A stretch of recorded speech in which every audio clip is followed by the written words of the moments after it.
You know, in this economy, people are hurting because those bottom rungs of the ladder have been kicked out. Not at the top. See, the folks that have made it, especially at the very top, they're just fine. Wall Street is making out fine. My opponent, he's of Wall Street.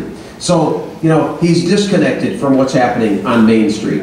But on Wall Street, I don't know if you've heard, they're back to business as usual. They're back to record profits. Not only are they back to just regular profits and regular bonuses, it's record profits on Wall Street.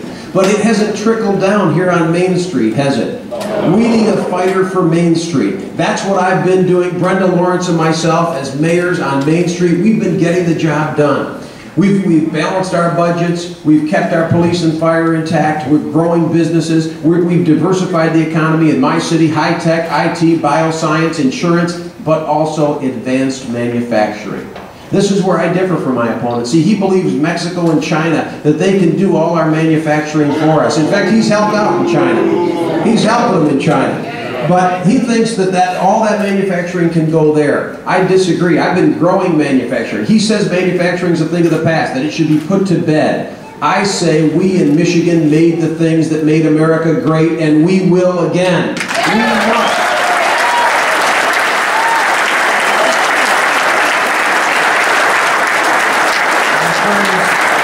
You know what we're capable of. We were the arsenal of democracy. We still make great products. We still have the most productive and talented workers in the world. Don't let anybody tell you otherwise. We make the best products in the world. We just need a chance. We just need that level playing field. That's all we want.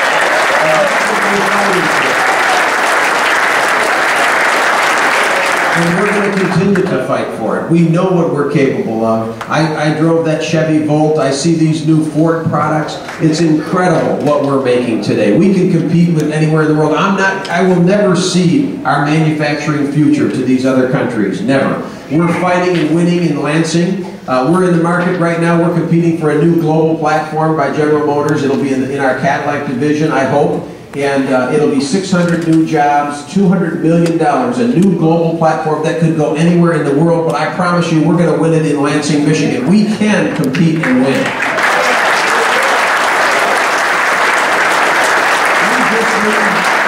We just need business people who will invest in Michigan, who believe in Michiganders, who are willing to put money here. Now, Wall Street hasn't been willing to do that. I don't know if you heard, I showed up at the Detroit Economic Club. And they said I was a little rude. They said a little shade of the angry mayor came out. But you know, I felt they needed to hear the truth. It's sort of like Harry Truman says, you know, I really didn't give them hell, I just told them the truth, and they think it's hell.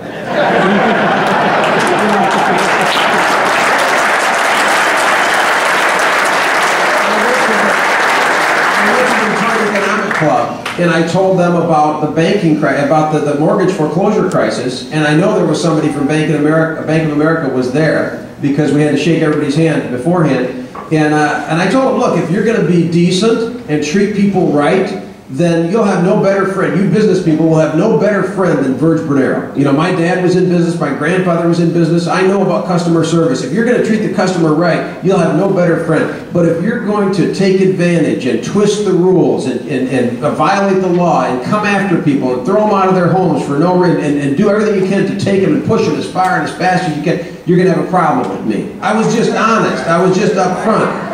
And people said, well, why would you go to the Detroit Economic Club with a message like that? Well, who else would I give the message to? I'm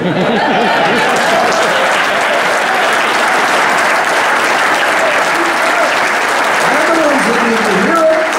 And I'll be darned if, you know, a day or two later, Bank of America, I challenged them to stop the foreclosure, to freeze the foreclosures and make sure you get it right because you're making mistakes.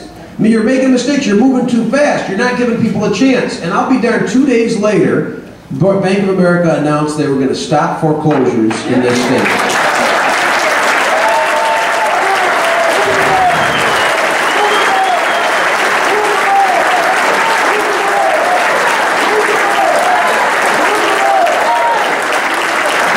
I just submit to you, my friends, thank you, I just submit to you that it matters. You know, it matters what our leaders say and do. You've got great leadership, and I mean it. I've had a chance to work with your leadership. You're blessed with great leadership. It matters.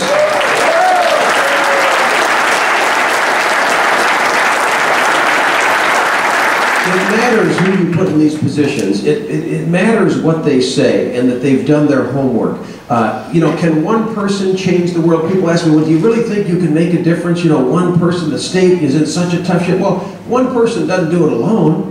Certainly one person alone. Bob King standing alone, he's going to have a hell of a time. But Bob King, with all of us standing behind him, Bob King can't lose. He's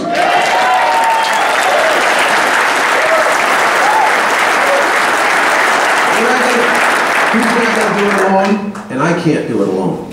But together, with everybody in this room, I'm telling you, we're going to shake them up. We're going to remind them who's really in charge. We can take this state back for regular working people. My dad came here from Italy in 1948 with 2 nickels to rub together. Yeah, right. He left everything he knew, the country, the land, the family that he loved. I've thought about it. Every time I come to Detroit, I think about what was it like. He came through Windsor, got to the Eastern Market, started a produce business, just working on with the brawn and the brain, but couldn't speak much English, and found the American dream.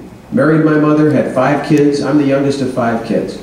And he got there, I know, mainly just through hard work.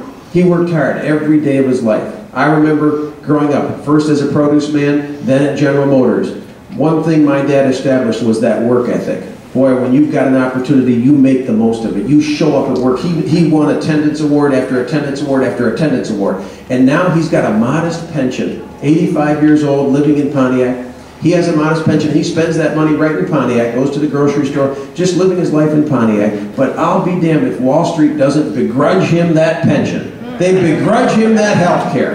They've got a problem with it. See, they want it all for the folks at the top. They want it for the top. They believe there's